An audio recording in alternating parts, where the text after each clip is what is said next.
Kaixo, orain Gmaileko mezuak programatzea oso erraza da. Idatzi mezu bat,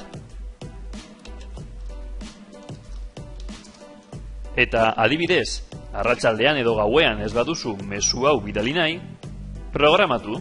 Nola? Sakatu triangelu honetan. Eta esan, antolatu bidalketa. Gmailek 3 aukera ematen ditu. Ez badituzu nahi, pertsonalizatu.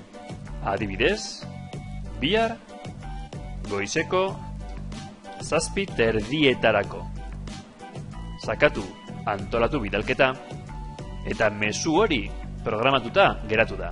Damutzen bazara edo editatu nahi baduzu mezu hori, ezkerreko zutabean, hemen antolatutako karpetan, mezu hori badago.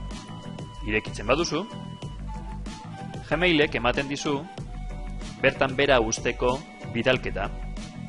Sakatu hemen. Zirriborro bezala berriro izango duzu mezu hori, eta editatu ondoren, edo zuzen bidali, edo berriro programatu.